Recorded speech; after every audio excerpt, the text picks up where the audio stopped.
retrouve pour une nouvelle vidéo et il s'agit cette fois du book haul de mars 2024 avec 15 livres, c'est quand même un beau butin. Alors, il est vrai que j'avais un petit peu abusé, j'avais un petit peu mis de côté puisque c'était le salon du livre de Genève et j'avais prévu de faire quelques achats, notamment parce qu'il y avait la maison d'édition Plume Blanche, aussi le Héron d'Argent, qui sont deux de mes maisons d'édition favorites. On commence tout de suite. J'ai pris Emma Green, le tome 3 de Toi plus moi, Seul contre tous, chez Addictive, en format poche. Alors, c'est un tome 3, mais d'après ce que j'ai compris, c'est un tome compagnon.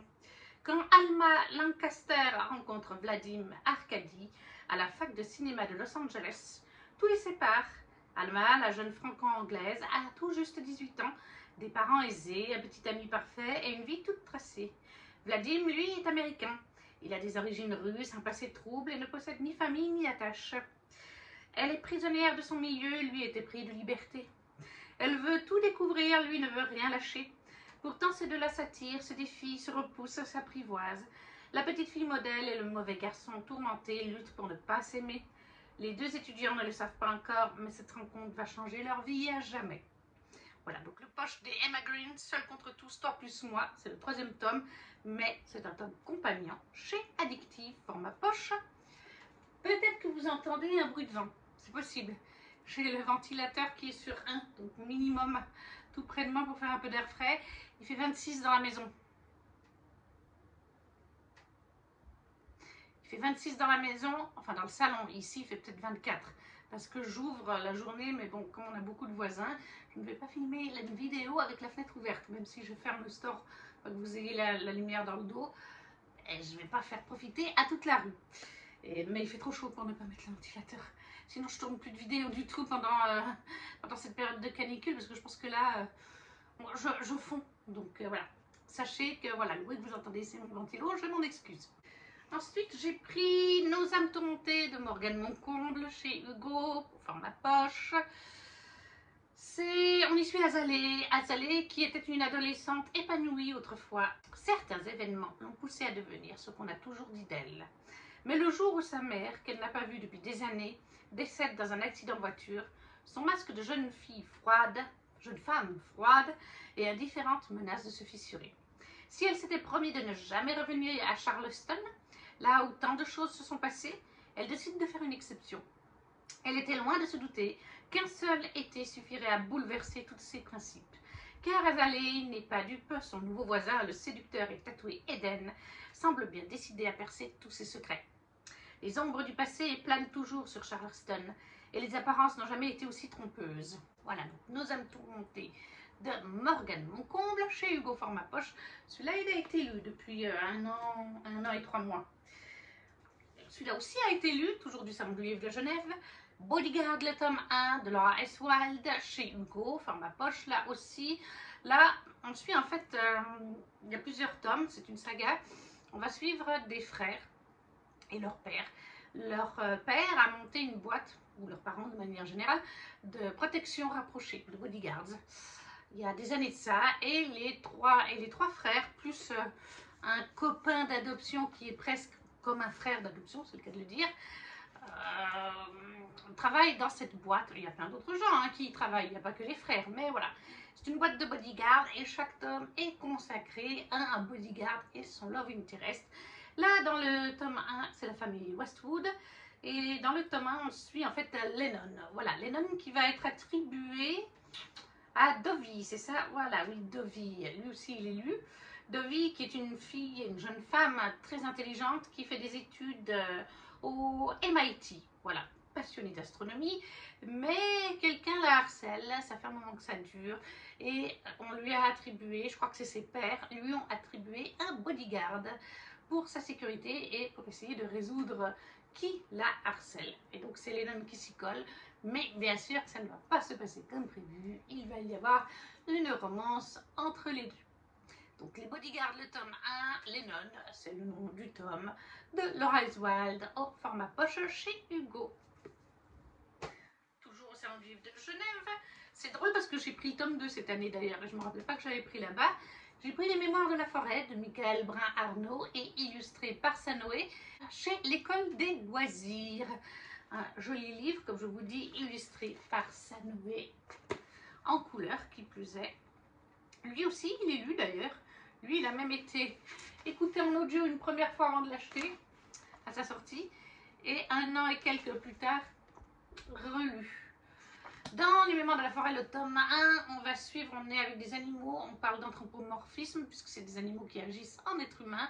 C'est un livre jeunesse, mais qui peut autant être lu par les enfants que par les adultes, tant les thématiques sont importantes, touchantes et font réfléchir.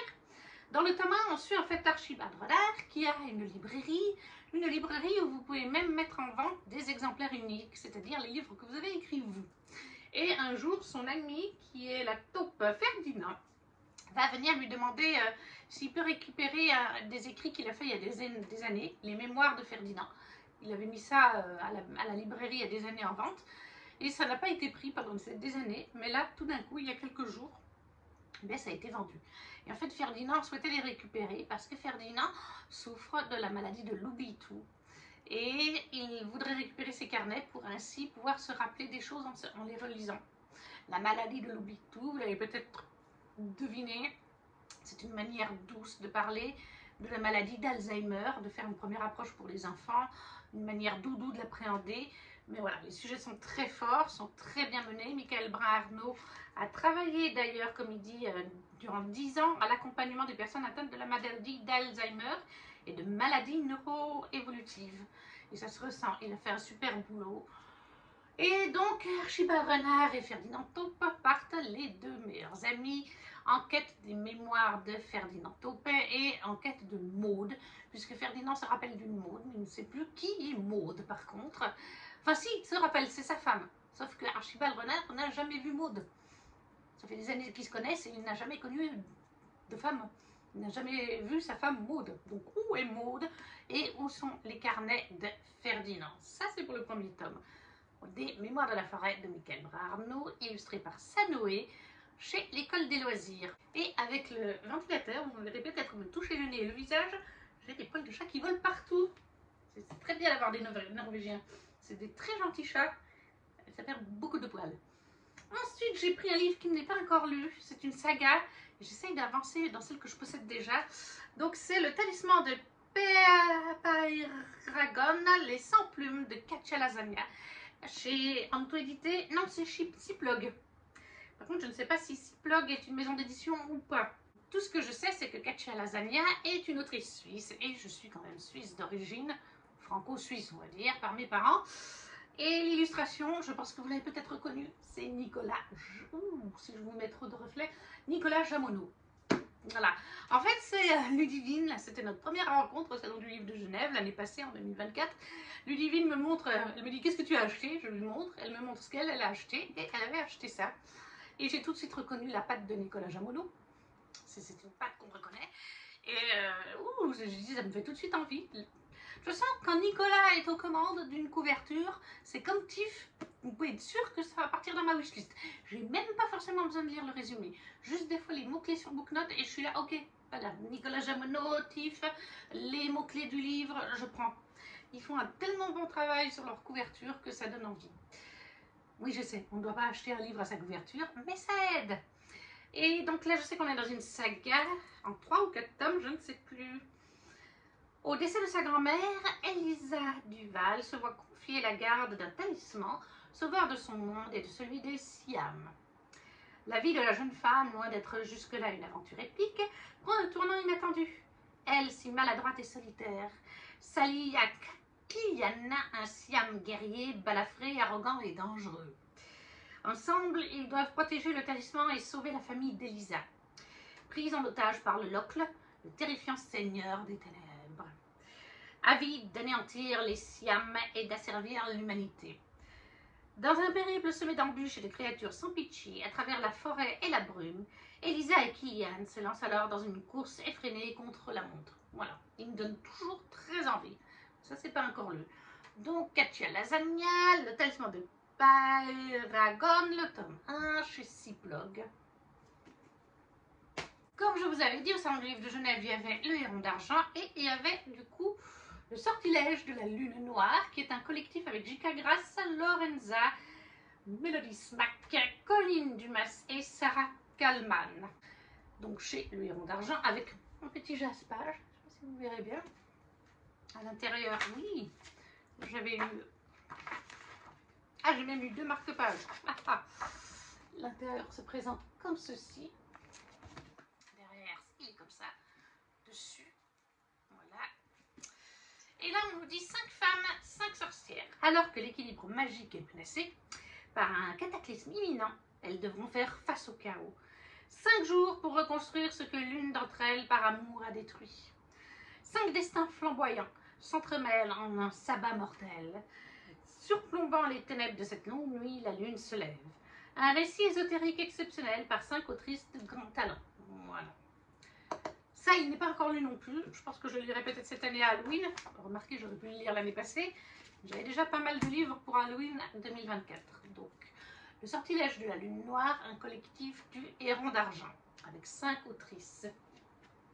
Comme je l'avais dit, une des attractions principales de ce festival, du salon du livre plutôt, avec Le Héron d'Argent, c'était les éditions Plume Blanche.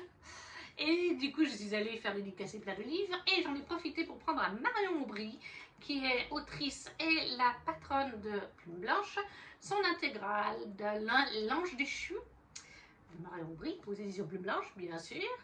Et là, la trilogie est finie. Voilà, j'ai eu les 3 tomes, hein, c'est une intégrale. Alors, c'est pas forcément très long. Au total, ça fait quoi? Ça fait 722 pages, les 3 tomes. Donc voilà, ça fait quoi? 3, 6, 9, 250 pages à peu près par tome. 2, 4, 6, ouais, 50 pages par tome. Là, on est sur notre planète. Il fut un temps où le... Voilà. Aussi pourquoi je dois couper des fois quand je fais ma vidéo. Là, je vous le laisse pour une fois. Voilà. Dans cet immeuble, quand on tire de l'eau chaude, les 3 quarts, la moitié des appartements, quand on tire de l'eau chaude, on a le droit à ce bruit magistral dans les chambres et dans tout l'appartement. Bref, je reprends. Il fut un temps où le monde vivait dans l'amour de Dieu et sous la... Il fut un temps où le monde vivait dans l'amour de Dieu et sous la protection des anges. Dans un passé lointain, Lucifer se rebella contre eux avant de créer les enfers. Lui, l'ange déchu, engendra de nombreuses lignées de démons. Aujourd'hui, il prend sa revanche sur l'humanité et sur le ciel. Alors, franchement, c'est pépite, mais je vous en reparlerai. On est vraiment, pour vous comparer, moi j'ai envie de vous dire, si vous êtes comme moi, ancienne génération, de plus de 30 ans, Supernatural, Dean Winchester, avec Sam Winchester, les 2 frères qui chassent les démons, on est tout à fait sur ce genre d'ambiance, avec un récit hyper bien construit par Marion Aubry. Elle a vraiment fait un travail de recherche sur les religions chrétiennes, mais pas que, voilà, il y a un petit peu des côtés mythologiques quand même. Je vous en dirai pas plus, mais franchement, c'est pour moi le meilleur roman, enfin la meilleure saga du coup, puisque c'est une trilogie, de Marion, le meilleur bouquin, on va appeler ça comme ça, de Marion Aubry jusqu'à ce jour. Je crois que j'ai tout lu de Marion, ce qui est sorti. En tout cas, chez Plume Blanche, j'ai tout lu. Même sa petite nouvelle égyptienne, et je peux vous dire que c'est son meilleur récit. Et je sais que Marion, il a une place particulière, ce petit bébé pour elle, enfin ce gros bébé plutôt. Donc L'Ange déchu, l'intégrale de Marion Aubry aux éditions Plume Blanche. Toujours chez Plume Blanche, j'en ai profité. J'ai pris Identité à Cécile. Elle était là. Je l'ai fait dédicacer. Cécile, j'avais déjà lu un de ses romans chez Plume Blanche qui était, je crois, Maudit. Je ne sais pas si c'est celui-là. Et elle m'a dit, l'autrice, qu'il irait très bien pour la période, par exemple, d'Halloween. Peur, discrétion. Peur, discrétion. Les règles ont changé. Le territoire est divisé entre différents gangs qui tiennent les rues d'une main de fer. Ce monde, c'est celui de Lia. Et si elle veut y survivre, elle va devoir s'adapter. Voilà. Je ne sais plus si c'est de la dystopie ou pas.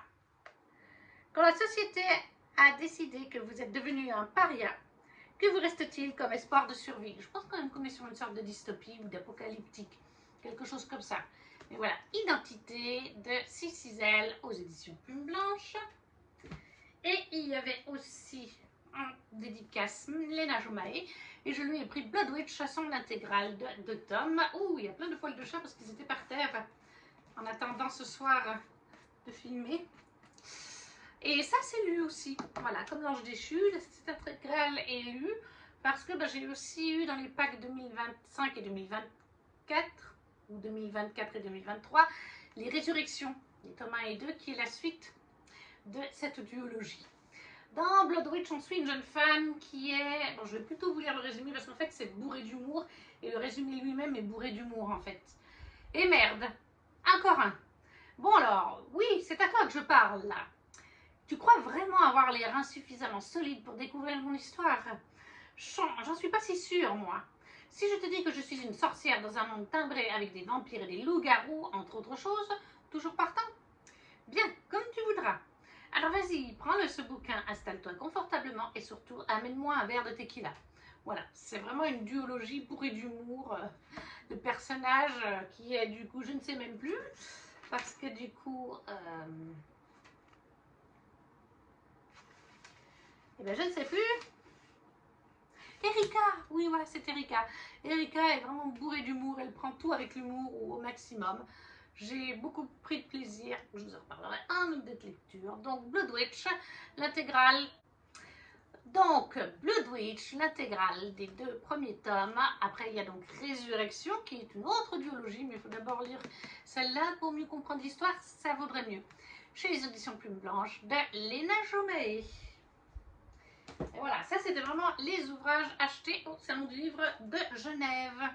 Ensuite, j'ai pris en auto-édité Cœur glacé, le tome 1 d'Élodie Federbe, qui est Yoshi. Oshi, pas Yoshi. Chaque fois que je dis Yoshi, c'est Oshi. Alors bon, là, c'est l'édition Amazon. Je l'ai pris en brochet sur Amazon. J'aurais mieux fait de passer par le site d'Élodie Federbe, mais j'avais un petit peu peur que ça ne me plaise pas. J'étais pas sûre. Je pensais que ça me plairait. Regardez, ils ont tête de chapitre. Mais j'étais pas sûre. Et du coup, je l'ai pris sur Amazon. Et je regrette parce que je pense que l'édition reliée du tome 1, ça doit être comme le tome 2. Le tome 2, il y a littéralement des illustrations à l'intérieur. Et du coup, là, dans le tome 1, il n'y en a pas. Je pense que c'est parce que c'est un brochet Amazon. Je pense que pour avoir les illustrations, il faut prendre le relié sur son site directement. Et j'aime beaucoup parce que vous avez des petits Peter Pan quand c'est les chapitres de Oshi, qui est Peter Pan. Et vous avez des crochets quand c'est Helios, qui est nommé Capitaine Crochet par la bande. Dans Cœur glacé, le tome 1, Oshi, on suit en fait Oshi. C'est un jeune patineur qui patine à Colmar avec sa meilleure amie Fragancia et riche.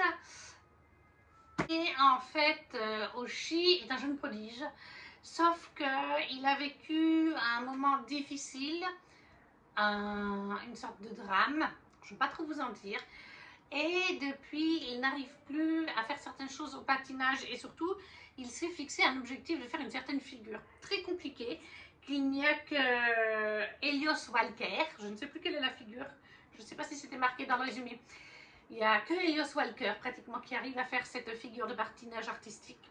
Helios Walker qui est le modèle suprême de Oshi. C'est pas seulement son héros suprême, son modèle suprême. Oshi en est même amoureux depuis qu'il est gamin, puisque Oshi est complètement gay. Et en fait, eh bien, la fédération va envoyer Helios entraîner nos 3 protagonistes des 2 tomes. La fédération envoie donc Helios pour entraîner nos 3 jeunes prodiges et surtout pour Oshi parce que c'est celui en qui il croit le plus, qui a le plus de potentiel. Il a déjà un bon fan club international, il s'est déjà fait une petite réputation, mais voilà, à cause de cette figure qu'il n'arrive pas à passer et à la base il veut même plus, enfin il patine même plus au début en fait.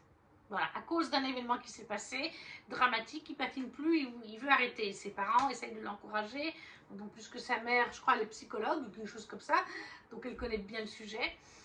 Donc Oshi, Helios débarque, il va entraîner tout ce petit monde, et bien sûr que ça va créer une romance, puisque Oshi admire Helios, hein, il en est amoureux, comme je vous ai dit, il a des posters de lui dans sa chambre, et Helios, en fait, est bisexuel, voilà.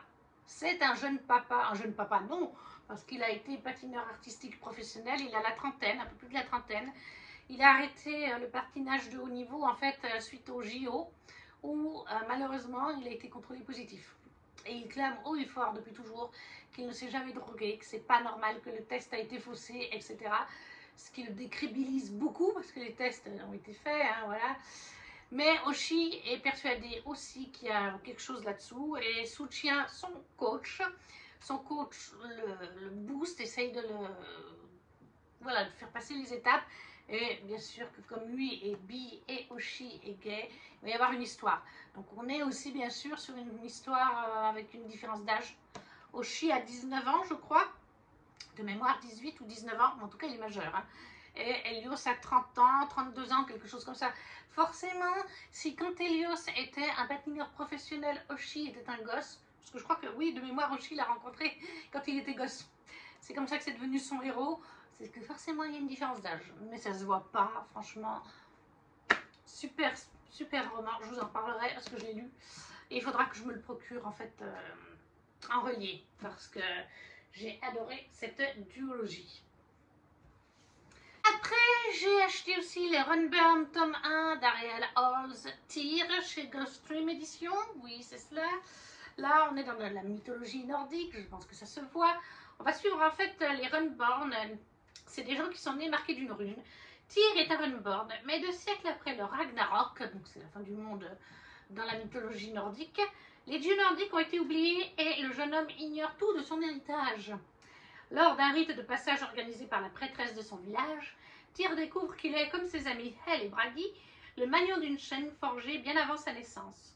Porteur des pouvoirs d'une divinité, ils doivent réunir les 24 runes dispersées dans le monde pour redonner vie aux dieux.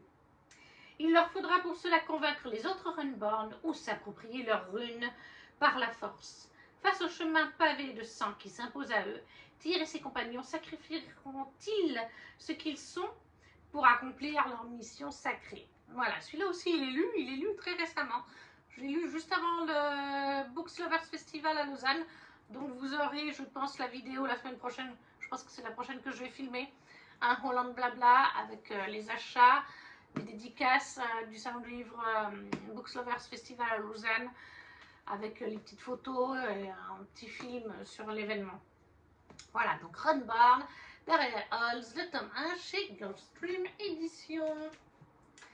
Après, je me suis pris la saga du pont des tempêtes, le tome 3 de Daniel Elgenschen chez Brajlon, l'édition reliée, qui est l'héritier insoumis.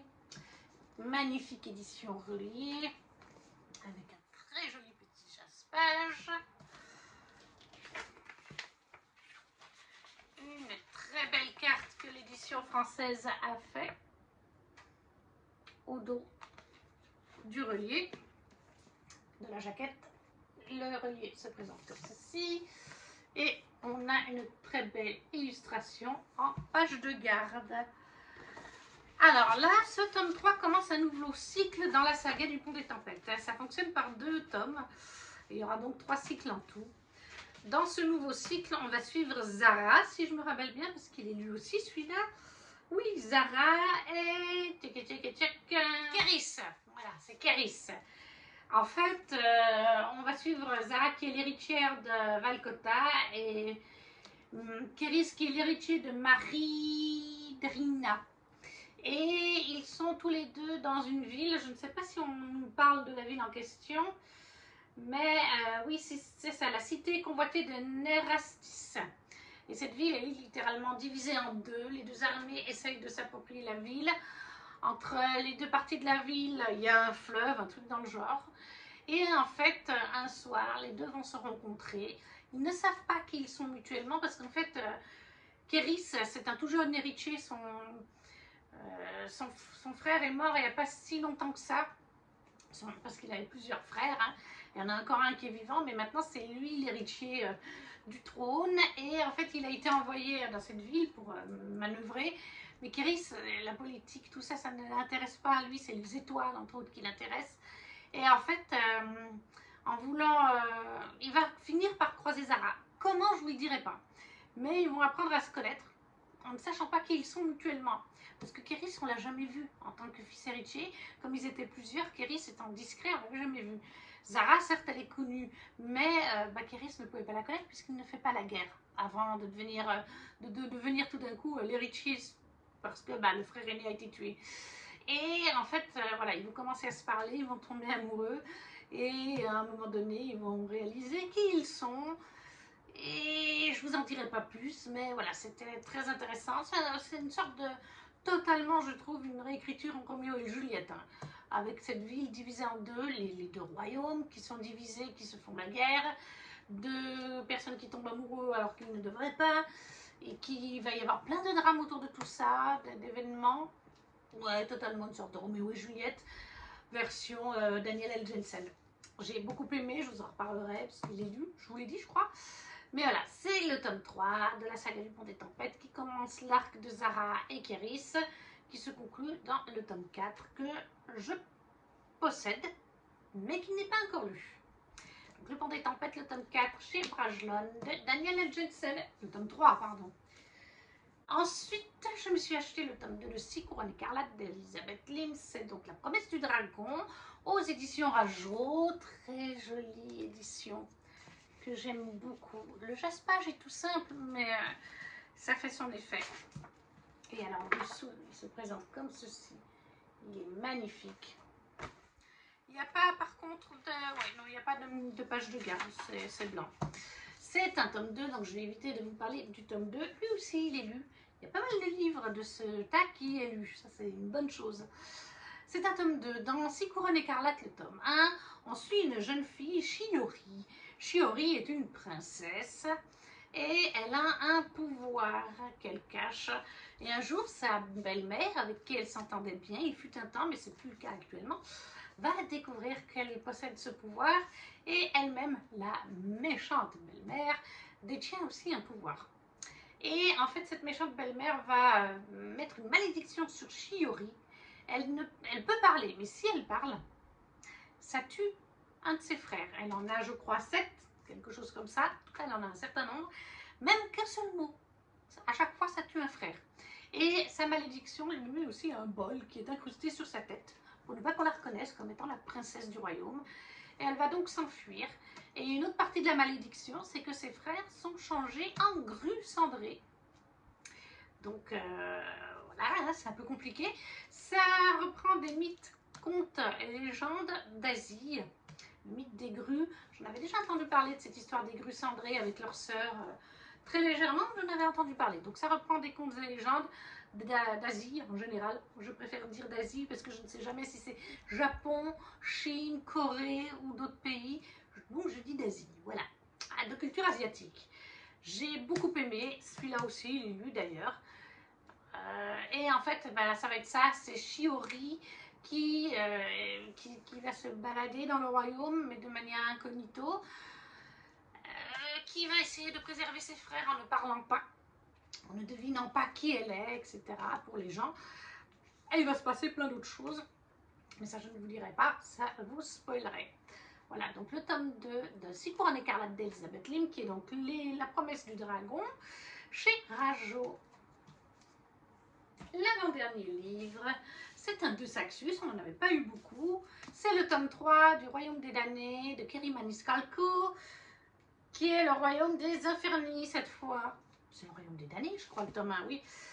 Et là, on suit en fait deux sœurs jumelles, Emilia et je ne sais plus, Alessandra, je crois, sa sœur, je ne sais plus. Et en fait, ces deux sœurs vivent en Sicile, si je me rappelle bien. Ou en tout cas, oui, il me semble que c'est la Sicile. Et elles travaillent avec leurs parents et leur nonna au restaurant familial. Donc on parle beaucoup cuisine dans cette saga. Et en fait, eh bien, elles sont aussi sorcières. Elles sont de bonnes sorcières. Leur nonna les a élevées, tout comme leurs parents, mais surtout leur nonna sur leurs dons, etc., leur magie, et aussi à faire attention à la magie noire. Sauf que la sœur jumelle d'Emilia semble trempée dans certaines choses pas très nettes au niveau de la magie noire, et un jour elle va être tuée. À partir de là, Emilia va vouloir mener son enquête, et ça c'est vraiment le tome 1. Le tome 2 et le tome 3 c'est tout autre chose, parce que cette saga est aussi terminée, enfin cette trilogie de base, puisqu'il y a 2 autres tomes à apparaître, mais la trilogie sur Emilia et sur Colère est terminée. Voilà, donc Emilia va appeler elle-même un démon, elle va appeler Colère, le démon Colère, qui est un des seigneurs des enfers, ils sont 7.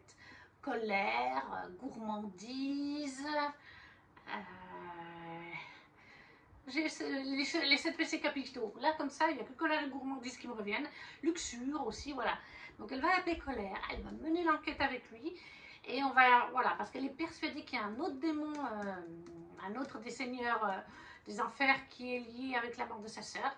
Est-ce vrai ou pas? Ça, vous le verrez bien lors de son enquête avec Colère. Et bien sûr, c'est une romanticie. Donc, il va y avoir une romance entre Colère et elle qui prend son temps. Dans le premier tome, c'est vraiment du slow burn. Voilà, ça se déclenche plutôt dans le tome 2 et dans le tome 3. Le tome 3 est très spicy. Hein. Dès le début, c'est olé olé. Ça y va. Hein. Je me rappelle, on l'avait fait en LC. Et les filles avaient dit, ok, le tome 1, il y avait de la tension, mais pas plus. Le tome 2, il y avait un tout petit peu de spicy, mais c'était encore léger. Mais alors là, le tome 3, dès les premiers chapitres, ça y va à foison. Ça peut me déplaire. Hein. Donc voilà, la trilogie, le dernier tome, Les Royaumes des Infernés de Kerry Maniscalco chez De Saxus. Et le dernier roman, c'est le Fairyloot, A Tempest of Tea, c'est ça, de Hafsa Faisal, l'édition Fairyloot, comme je vous ai dit. Ah, mais je ne vous ai pas montré. J'ai oublié de vous montrer pour Kerry Maniscalco. Voilà, et je crois qu'on avait aussi une carte en couleur. Oui, voilà. Ce serait peut-être bien de vous montrer la carte en couleur. Et l'intérieur, bon, bah, c'est des petites roses. Voilà, ça c'est plus classique déjà.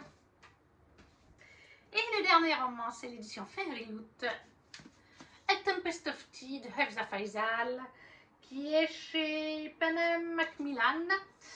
Donc, il se présente comme ceci. Il est très joli. Oui, oui, ça, il est très joli. Il est lu aussi.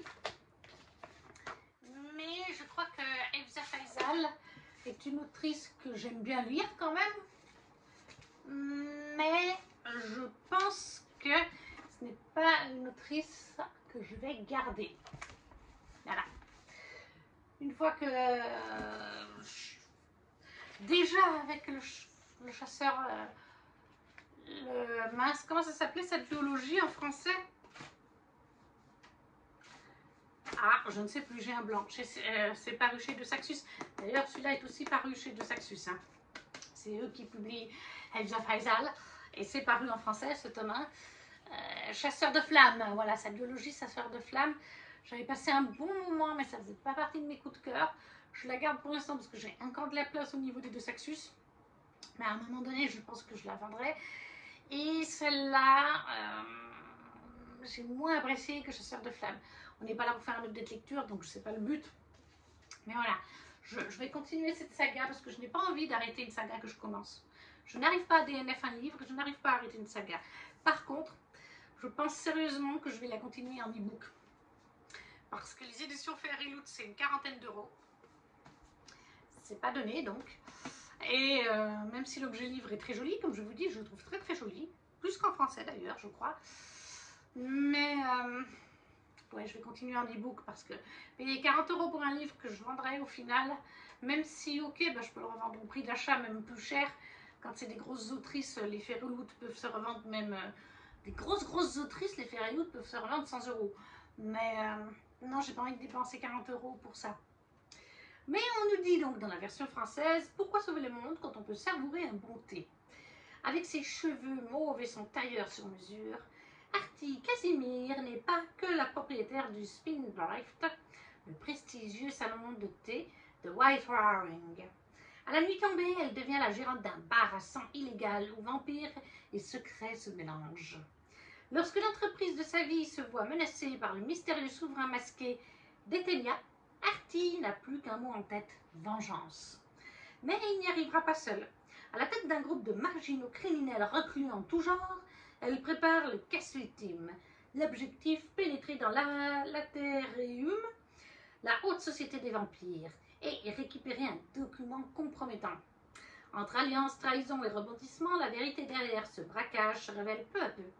Artis se retrouve bientôt au milieu d'une conspiration menaçant son existence et le monde tel qu'elle le connaît. Voilà, ça c'est le tome 1 de A Tempest of Tea. En français, c'est un thé ou du thé avant la tempête. Voilà. Je ne sais pas si c'est une duologie ou plus. En tout cas, le tome 2 va sortir en VO, pardon. Je viens de le voir en septembre 2025. Donc, je sais que Fairyloot fera bientôt l'édition. Moi, comme je vous dis, je continuerai en e-book. J'ai hésité, mais il y en a plusieurs. Il y en a deux de chez Fairyloot que j'ai décidé de continuer en e-book parce que je ne les garderai pas. Alors, il y en a d'autres que je ne vais pas garder et que j'ai quand même acheté, comme Beast of Mirror, là, de... comment s'appelle-t-elle, l'autrice de l'or, chez du Saxus, et c'est aussi paru en français chez du Saxus, Best of Mirror. Bon, j'ai plus son nom là, mais voilà, c'est des duologies. Bond Smith aussi de Nicky Propreto. Je ne les garderai pas dans ma collection Fairyloot, contrairement à d'autres que j'ai eu des gros coups de cœur, mais je les ai quand même achetés. Mais celui-là, nombre d'office, je crois que j'ai mis 16, juste pour indication. Donc c'est la preuve que ça commence à être en bas du classement. Mais voilà. The Best of Tea, d'Aïsa Faisal, l'édition Fairyloot.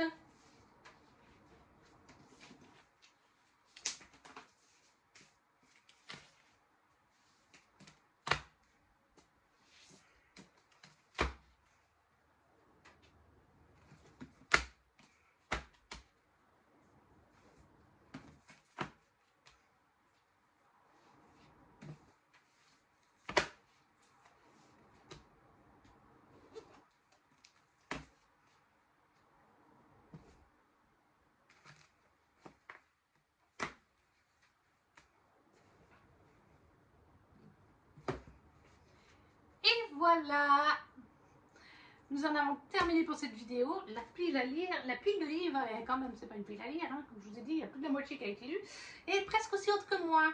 Il y en a quand même 11 sur les 15 qui ont été lus, donc c'est plutôt un bon bonjour, un bon bilan pour ce mois de mars 2024. Presque aussi haute que moi, hein. On me voit à peine. J'espère que la vidéo vous aura plu. N'hésitez pas à me laisser un commentaire en me disant lesquels de ces livres vous avez lus, s'ils vous font envie, si vous ne savez pas quoi mettre comme d'habitude, le petit emoji. Ça soutient la chaîne, comme le petit j'aime, à vous abonner si ce n'est pas déjà fait. Et nous, on se retrouve très vite pour une prochaine vidéo. Ciao, ciao!